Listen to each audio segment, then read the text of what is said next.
Assalamu alaikum wa rahmatullahi wa barakatuh. Welcome to online class. I'm KM Moin Hussain, assistant English teacher, Habib School and College, Dhaka. English grammar topic: difference between gerund and participle. তোমরা জানো যে আমি ইতিমধ্যেই তোমাদের ভার্বালের উপর class দিয়েছি। এরপরে তোমার gerund, participle। আজকে আমি মনে করছি যে gerund এবং পার্টিসিপেলের মধ্যে যদি কোনো কনফিউশন থেকে থাকে, আজকে gerund এবং পার্টিসিপেলের কম্পারেটিভ আলোচনার মাধ্যমে, ডিফারেন্স আলোচনার মাধ্যমে তোমরা এটা বুঝতে পারবে ইনশাআল্লাহ। ওকে, আমরা আসি আমাদের মূল কথায়। যে আমরা এর আগে বলেছিলাম যে gerund এবং পার্টিসিপেল আলোচনা করতে গেলে আগে আমাদের noun phrase, adjective, verb, adverb এগুলো জানতে হবে। তুমি যদি নাউন, অ্যাডজেক্টিভ, ভার্ব, অ্যাডভার্ব না জানো তাহলে তুমি কোনোভাবেই তোমরা জেরান্ড এবং পার্টিসিপেল সম্পর্কে বুঝতে পারবে না। যাই আসি আমরা জেরান্ড এবং পার্টিসিপেল ক্লাস শুরু করার আগে অল্পর মধ্যে, কারণ তুমি জানো যে আমি নাউন ফ্রেজ উপর ক্লাস দিয়েছি, অ্যাডজেক্টিভের ক্লাস দিয়েছি, ভার্বের উপর ক্লাস দিয়েছি, অ্যাডভার্বের উপর ক্লাস দিয়েছি। আজকে আমি সংক্ষিপ্তভাবে অতি অল্প সময়ের মধ্যে একটু আলোচনা করব। ওকে ওকে ভার্ব যখন কোনো ওয়ার্ড বা শব্দ দ্বারা অতীত, বর্তমান বা ভবিষ্যতে কোনো কাজ করা বোঝায় তখন তাকে ভার্ব বলে। যেমন he runs, she was a beautiful girl, they will do it. He runs এটা প্রেজেন্ট সিম্পল টেন্স, বর্তমান কাল বোঝায়। she was a beautiful girl এটা past simple tense, they will do it এটা ফিউচার সিম্পল টেন্স। তাহলে অতীত, বর্তমান, ভবিষ্যতে কোনো কাজ করা বোঝালে তাকে ভার্ব বলে। ওকে, নেক্সট নাউন ফ্রেজ। যে ওয়ার্ড যখন কোনো একটি বাক্যের মধ্যে একটি শব্দ বা একগুচ্ছ শব্দ দ্বারা কোনো কিছুর নাম বোঝায় তখন তাকে নাউন বা নাউন ফ্রেজ বলে। যেমন Babul goes to school, noun phrase. Mister Babul goes to school এটাও নাউন ফ্রেজ বা noun phrase. Mister Babul Ahmed goes to school এটাও নাউন বা নাউন ফ্রেজ। ওকে, অর্থাৎ একটা মাত্র নাম বা একগুচ্ছ শব্দ দ্বারা যদি একটা নাম বোঝায় তখন তাকে নাউন ফ্রেজ বলা হয়। নাউন ফ্রেজের আরেকটা বৈশিষ্ট্য হচ্ছে যে most of the time you will get the noun phrase either at the beginning, হয় বেশিরভাগ সময় তুমি নাউনটাকে পাবে প্রথম দিকে, or at the end of the sentence শেষ দিকে, just immediate after the verb, ভার্বের পরে শেষ দিকে পাবে, ভার্বের পরে শেষ দিকে। তো খেয়াল রাখতে কমপ্লিমেন্ট ফ্রেজও থাকে অনেক সময়, কমপ্লিমেন্ট ফ্রেজ কিন্তু নাউন হিসেবে আমরা ধরবো না। যখন আসি আমরা তাহলে কি বলেছি, দেখো mister Babul Ahmed goes to school, mister Babul Ahmed noun phrase, স্কুলটা একটা নাউন ফ্রেজ। নাউন ফ্রেজ হতে গেলে আমি তোমাদেরকে একটু দেখাই। নাউন ফ্রেজ হতে গেলে শব্দটা হয় প্রথমে থাকবে বাক্যের অথবা শেষে থাকবে। ক্লিয়ার? প্রথম দিকে বা শেষ দিকে, এই ভার্বের পরে, জাস্ট ইমিডিয়েট আফটার ভার্বের পরে। এবার I goes to school regularly, তখন সেটা কিন্তু রেগুলারলি এটা অ্যাডভার্ব হয়ে যাবে, সেটা কিন্তু নাউন ফ্রেজের মধ্যে আসবে না। ওকে, আন্ডারস্ট্যান্ড? আমি আসি, এবার আমি তোমাকে অ্যাডভার্ব নিয়ে, অ্যাডজেক্টিভ নিয়ে আলোচনা করতে চাই। যে সকল ওয়ার্ড দ্বারা কোনো নাউন বা নাউন ফ্রেজের দোষ, গুণ, অবস্থা, সংখ্যা, পরিমাণ বা পরিমাপ বোঝায় তাকে অ্যাডজেক্টিভ বলে। Adjective don't get down from a running car, দেখো চলন্ত বুঝাবে, কি হচ্ছে চলন্ত বুঝালে, চলন্ত অবস্থা। Get down from running car, এই রানিং কারের অর্থ চলন্ত গাড়ি, একটা গাড়ির অবস্থা বোঝাচ্ছে। Nobody likes the rotten food, কেউ পচা খাবার পছন্দ করে না, পচা খাবার, তাই না? He is a good boy, she is a beautiful girl, she is a fat boy, he is a fat boy. Good, bad, nice, good, bad, beautiful, fat, ugly, or tall, short, one, two, a few, single, double, first, second, third ইত্যাদি হচ্ছে adjective. প্রথমে sir 1 2 3 কেমন করে, তখন দেখো আমি বলেছি তুমি অ্যাডজেক্টিভ ক্লাসটা দেখবে। অ্যাডজেক্টিভ 4 প্রকার, adjective quality, adjective quantity, adjective number, adjective pronominal adjective. আবার ওখানে যখন পড়বা দেখবো মধ্যে সব বিষয়গুলো আলোচনা করা আছে। ওকে, নেক্সট অ্যাডভার্ব। যে সকল ওয়ার্ড দ্বারা নাউন বা নাউন ফ্রেজ বাদে, কি বলেছি, যে সকল ওয়ার্ড দ্বারা নাউন বা নাউন ফ্রেজ বাদে অন্য কোনো অ্যাডজেক্টিভ, ভার্ব, অ্যাডভার্ব, প্রিপোজিশন বা অন্য কোনো পার্টস অফ স্পিচ বা অন্য কোনো সেন্টেন্সকে মডিফাই বা বিশেষিত করে তখন তাকে অ্যাডভার্ব বলে। যেমন fast, slow, quick, very, yes, no, surely, much ইত্যাদি। যেমন she is a beautiful, এই বিউটিফুলটা কি, adjective. she is a beautiful adjective. she is a very beautiful, ভেরিটা কি, এই বল দেখো অ্যাডজেক্টিভকে মডিফাই করছে, এই ভেরিটা অ্যাডজেক্টিভকে মডিফাই করেছে, এটা অ্যাডভার্ব। বল noun pronoun adjective verb adverb, এই যে তোমার অ্যাডজেক্টিভকে মডিফাই করা বুঝালে সেটা অ্যাডভার্ব। অ্যাডভার্ব। হি রানস, রানসটা কি দেখো তো ভার্ব। হি রানস ফাস্ট, ভেরিকে মডিফাই করো। He runs fast, he runs fast, ভার্বকে মডিফাই করছে কে? এখানে আমরা যদি লিখে দিই ফাস্ট,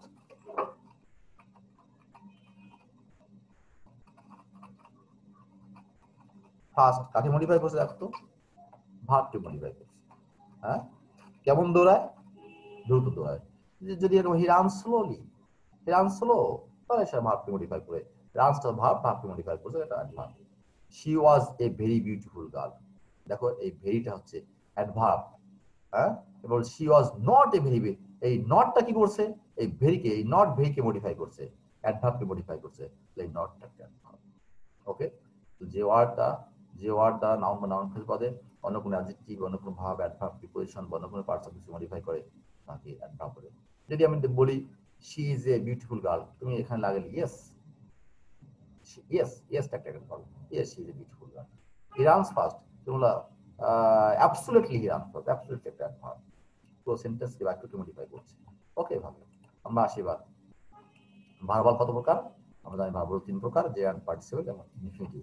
আমরা এই জে এবং পার্টিসিপল নিয়ে আলোচনা করব। জে অ্যান্ড দেখো ভার্ব প্লাস নাউন, পার্টিসিপল বলতে কি বোঝাচ্ছে? পার্টিসিপল বলতে বোঝাচ্ছে adjective, verb plus adjective oblique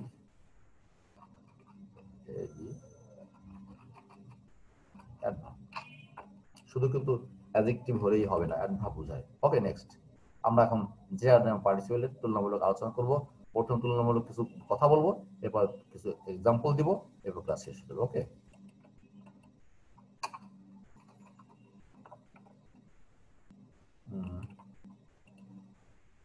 তাহলে ভার্বাল থেকে আসছে জে আর, ভার্বাল থেকে আসছে পার্টিসিপল। আমরা এখন জে আর এবং পার্টিসিপল নিয়ে আমরা ডিফারেন্স নিয়ে আলোচনা করব। ওকে, আগের জে আর এর সংজ্ঞা দিই। আগে আমরা ক্লাসে পেজ দিয়েছি, when a verb works like a noun, a noun is called gerund. Gerund has come from the verb but not a verb. Gerund verb থেকে আসে, কিন্তু সেটা verb নয়। Most of the time we'll get the noun phrase either at the beginning or at the end of the sentence, just immediately after the verb. এই কথা না বললেই নয়, কারণ তোমাকে নাউন ফ্রেজ, আমরা যেহেতু gerund পড়াচ্ছি, gerund কিসে কাজ করে? gerund নাউন এবং অ্যাডজেক্টিভে কাজ করছে। gerund এর কাজ কি? gerund সরি ভার্ব এবং অ্যাডজেক্টিভে কাজ করছে। আমি এখানে একটু আর সুন্দর করে যদি ইং ফর্ম, তাহলে আমরা ওই পাশে লিখেছিলাম যে কি লিখেছিলাম, জেরান্ড কি করে? ভার্ব প্লাস নাউনে কাজ করে। এই ভার্ব প্লাস নাউনকে যদি আমরা কপি করে এখানে নিয়ে যাই, তাহলে আর সুবিধা হবে তোমার জন্য। জেরান্ড বলতে কি বোঝাচ্ছে? Verb plus noun. জেরান্ড মানে ভার্ব প্লাস নাউন। ওকে, তাহলে কি হলো? when a verb works like a noun or noun phrase is called gerund. noun phrase হতে হলে কি হতে হয়? এই যে প্রথমে বসবে অথবা শেষে বসবে। দেখো walking in the morning is a good exercise, walking gerund, walking, walking সমস্যা কি? gerundটা হচ্ছে walking, walking এর মধ্যে কি আছে? ভার্ব এবং নাউন আছে। I like swimming most, swimming gerund, swimming verb plus noun আছে। he likes swimming most, swimming মধ্যে verb plus noun আছে। ওকে, gerund has no kind, has no kind, যেন নাই কি কোনো শ্রেণীবিন্যাস নেই। ওকে, পার্টিসিপল, পার্টিসিপল বলতে কি বোঝায়? মনে আছে কি আমি বলেছিলাম? পার্টিসিপল বলতে বোঝাচ্ছে তোমার ভার্ব প্লাস অ্যাডজেক্টিভ অথবা ভার্ব প্লাস অ্যাডভার্ব। মনে আছে কি? আমরা যদি এই শব্দটা কপি করে নিয়ে ওখানে দিয়ে দিই, আরো সুবিধা হয়ে যাবে।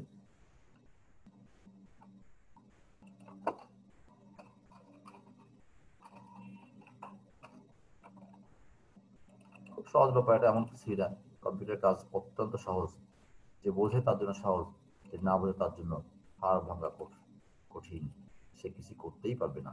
ওকে, পার্টিসিপল, পার্টিসিপল বলুন অর্থাৎ ভার্ব প্লাস অ্যাডজেক্টিভ অথবা verb. when a verb works like an adjective or adverb is called participle. Participle has come from the verb but not a verb. দেখো জেরান্ডও ভাব থেকে আসছে কিন্তু জেরার ভাব নয়, পার্টিসিপলও ভাব থেকে আসছে কিন্তু ভাব নয়। Participle is used either is used either pre modifier or post modifier of noun. Participle একটা বৈশিষ্ট্য হচ্ছে কি সে প্রি মডিফায়ার হিসেবে ব্যবহৃত হবে অথবা পোস্ট মডিফায়ার হিসেবে। দেখুন do not get down from running car, এই রানিং কারটা এই নাউন ফ্রেজ, কারটা হচ্ছে নাউন, এর আগে বসছে running car. Going to school, students are learning a lot of things. Going to school, এই ক্লজটা to school is an adverbial. গোয়িংটা হচ্ছে কি ভার্ব, টু স্কুলটা কি স্থান, তাই না? Reading English we are developing ourself, আমরা ইংলিশ পড়ে অ্যাডভার্বিয়াল অফ প্লেস, এটা দুই number adverbial of place, adverbial of subject.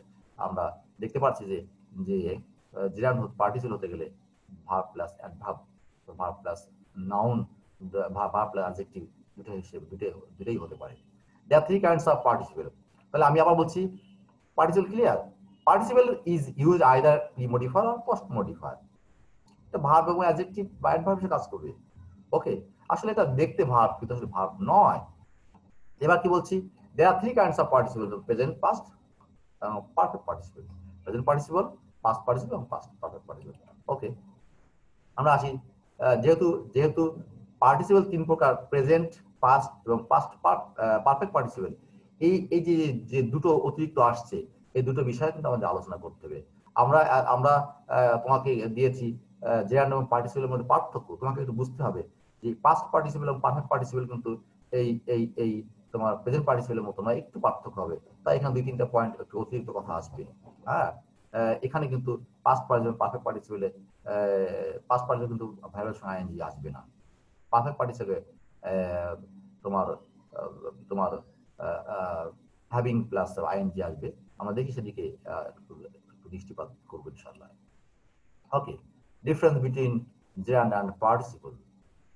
দেখো জেরান্ড বলছে when a verb works like a noun is called gerund. Participle when a verb works like an adjective or adverb is called participle. Clear? Gerund has come from the verb but not a verb. The participle has come from the verb but not a verb. একই কথা, এই দুটো কিন্তু একই। verb plus ing হচ্ছে gerund, verb plus ing participle। এখানে আমি উল্লেখ করেছি present participle. verb plus ing হলে কি হবে? Present participle. কিন্তু সাবধান, তুমি কিন্তু বুঝতে ভুল করবে না। হ্যাঁ, পার্টিসিপল যে তিন প্রকার আরো দুইটা আমি নিচে আলোচনা করেছি। এবার আসি, gerund is used either at the beginning or at the end of the just immediately after the verb। gerund কি হচ্ছে, হয় প্রথমে বা শেষ দিকে ব্যবহার হচ্ছে। Participle is used either pre modifier or post modifier of noun phrase. Noun phrase যেখানে নাউন থাকবে তার ডাইনে বা বামে তোমার পার্টিসিপল থাকবে। আর জেরান্ড থাকবে সেন্টেন্স শুরুতে নয় শেষে। If you remove or deduct the ing form, there will be no meaning. যদি তুমি জেরান্ড থেকে আইএনজি ফর্মটা তুলে দাও তাহলে কোনো অর্থ থাকবে না। If you remove or deduct the ing form or ing clause, there will be some meaning. হ্যাঁ, অবশ্যই some meaning, there will be some meaning। খেয়াল করে শুনবে, আবার একটু ক্লিয়ার শোনো। যদি তুমি ইং ফর্ম বাদ দিয়ে দাও তাহলে ইং ফর্ম বাদ দিয়ে দিলে এবং পার্টিসিপলে কিছু অর্থ দাঁড়াবে, কিন্তু যদি তুমি 5 নম্বর যদি ইং ফর্ম বাদ দিয়ে দাও তাহলে কোনো অর্থ দাঁড়াবে না, there will be no meaning. Okay, 6 নম্বরে it functions is to describe a noun phrase. এটা ফাংশন আছে noun phrase describe, it function is to describe noun phrase. এটাও নাউন ফ্রেজ নিয়ে আলোচনা করে, কারণ নাউন ফ্রেজ আগে বা নাউন ফ্রেজ পরে বসে। জেরান্ড হ্যাজ নো কাইন্ড, জেরান্ডের কোনো কি নেই, বিন্যাস নেই। There three kinds of participle. Participle তিন প্রকার। দেখো, only the base form plus ING is called gerund. হ্যাঁ, এবার বলছে যে past participle form is a participle form. আমরা এখানে এতক্ষণ আমরা জানি 7 পর্যন্ত আমরা পড়েছি, 6 পর্যন্ত, 6 নম্বর পর্যন্ত প্রেজেন্ট পার্টিসিপল নিয়ে আলোচনা করেছি। এবার তারপর পাস্ট পার্টিসিপল পারফেক্ট পার্টিসিপল আলোচনা করতেছি। খেয়াল করে শুনবে যে past participle form is a participle form. There might one or two clauses, একটা বা দুটো ক্লজ থাকতে পারে। Having plus V3, past participle form is also participle form, is a participle.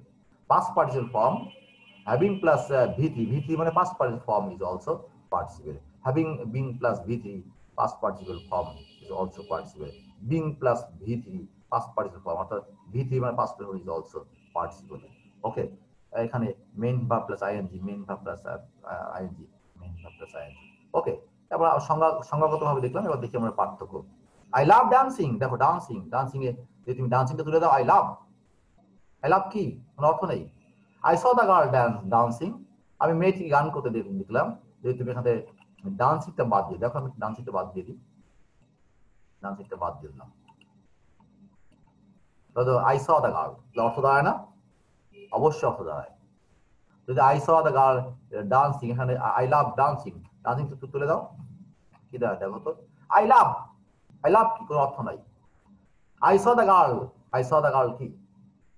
I saw the girl অর্থ হয় না? অবশ্যই, হ্যাঁ, sorry I saw the girl এখানে অর্থ হয়ে যায়, আই লাভ অর্থ হয় না।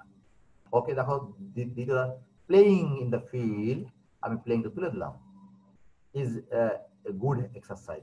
এখন কি দাঁড়ায়? In the field is a good exercise, অর্থ দাঁড়ায়? নো, কোনো অর্থ নেই। এবার বললাম the boy playing the field is my friend, the boy play, আমি প্লেইংটা তুলে দিই, দেখো অর্থ দাঁড়াবে the boy in the field is my friend, দেখো অর্থ আছে। ক্লিয়ার? এবার আমরা শব্দগুলো ফিরিয়ে আনি, ফিরিয়ে আনলে তুমি ভালো করে বুঝে যাবে ইনশাআল্লাহ। দেখো, আই লাভ ডান্সিং, এটা জেরান, ডান্সিংটা gerund, I saw the girl dancing, dancing বাদ দিলে আই স দ্য গার্ল অর্থ থাকবে। Playing in the field is a good exercise, the boy playing in the field is my friend. In the field এটা কিন্তু adverbial of place, তাই না?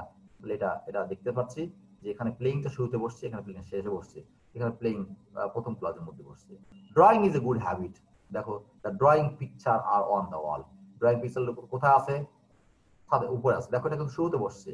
যদি আমি এখান থেকে দ্য ড্রয়িং তুলে দিই, পিকচার্স আর অন দ্য ওয়াল, অর্থ দাঁড়াবে sleeping is a good habit. এবার দেখো I want a sleeping room, দেখো এই স্লিপিংটা সে রুম নাউনের আগে প্রি মডিফাইড ব্যবহৃত হয়েছে। I like drawing, I like her drawing picture, দেখো এই পিকচার আগে ড্রয়িংটা আসছে। দ্য গার্ল স্টপ ক্রাইং, এই কান্নাটা, দ্য গার্ল স্টপ অর্থ নেই, the girl left the place crying, দেখো এই place, the place adverbial of place, এই অ্যাডভার্বিয়ালকে মডিফাই করছে, সে লাস্টে হিসেবে বসছে। He is fond of singing, he enter the room singing, দেখো রুমে পরে তোমার পার্টিসিপল বসছে। Walking is a good exercise, দেখো walking a long distance is hard for all, walking a long distance যদি তুলে দাও is hard for all, walking a long distance, a long যদি ওয়াকিং যদি তুলে দাও এ long distance is hard for all. তাহলে clear? একটা জিনিস ক্লিয়ার থাকো তুমি, বা তোমরা নিশ্চিত থাকো যে যদি জেরান তুলে দাও তাহলে ওই বাক্যের অর্থ থাকে না, আর পার্টিসিপল যদি জেরান তুলে দাও বা জেরান যুক্ত ক্লজ তুলে দাও তাহলে কিন্তু অর্থ থাকবে। ঠিক আছে? জেরান একটা বাক্যের প্রথমে বা শেষে বসে, প্রথমে বা শেষে বসে, প্রথমে বা শেষে বসছে, কিন্তু পার্টিসিপল কিন্তু নাউন ফ্রেজ বা অ্যাডভার্বের আগে বা পরে বসছে। ওকে, তাহলে আমাদের কিন্তু এই বিষয়গুলো খেয়াল রাখতে হবে। ওকে, আমি আশা করি তোমার ক্লাস বুঝতে পেরেছো। যারা বুঝবে না তারা আমাকে কমেন্ট করবে, আমি তাদেরকে আবার হেল্প করব। আর এই ক্লাস দুটো বোঝার আগে তোমাকে অবশ্যই তোমাকে পার্টস অফ স্পিচ পড়তে হবে, হ্যাঁ, নাউন ফ্রেজ পড়তে হবে, ভার্ব পড়তে হবে, অ্যাডজেক্টিভ পড়তে হবে, অ্যাডভার্ব পড়তে হবে, হ্যাঁ, তারপরে তুমি এখানে বুঝতে পারবে, তাই না? এখানে কিন্তু আমি আরো কিছু দুইটা এক্সাম্পল দিতে পারতাম পার্টিসিপেলের, যেমন আমি present participle, past participle, past participle, perfect participle গুলো দেইনি। এগুলো দিলে কিন্তু আর একটু এই হতো, তুমি করতে পারতে। অর্থাৎ আমি সেটা আনতে চাইনি, কারণ আমি এখানে বোঝাতে শুধুমাত্র আইএনজি ফর্মটাকে বোঝাতে চেয়েছি। দেখো, আমরা জানি পারফেক্ট পার্টিসিপেল হলে হ্যাভিং ডান দ্য ওয়ার্ক, তাই না? আর পাস্ট পার্টিসিপল হলে আমি দুটো এক্সাম্পল এখানে লিখে দিই, আমার মনে হয় তোমাদের লিখে দিলে it is done by him, দেখো এই ডানটা পাস্ট পার্টিসিপল ফর্ম। যেহেতু পার্টিসিপল যেহেতু জেরানের কোনো শ্রেণী বিন্যাস নেই, তাহলে এখানে সেটা নিয়ে আমি আলোচনা করছি না। পার্টিসিপলের শ্রেণী বিন্যাস, তাহলে আমরা যদি এই সে হ্যাভিং ডান দ্য ওয়ার্ক,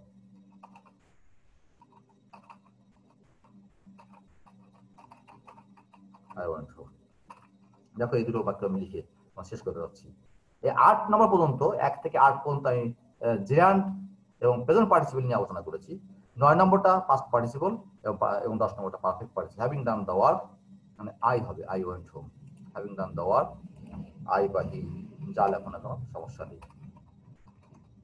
ওকে, তাহলে আমি আবার বলছি, প্রথম 8টা এক্সাম্পল হচ্ছে প্রেজেন্ট পার্টিসিপল এবং জেরান্ডের মধ্যে 9 এবং 10 দিয়েছি, কিসের মধ্যে? প্রেজেন্ট এবং এটা পাস্ট পার্টিসিপল পারফেক্ট পার্টিসিপল। আমার মনে হয় তোমাদের প্রশ্নের সমাধান হয়ে যাবে ইনশাআল্লাহ। আশা করি তোমরা বুঝেছো ইনশাআল্লাহ। Please subscribe our channel. Our class will continue next class on infinitive. Assalamu alaikum wa rahmatullahi wa barakatuh.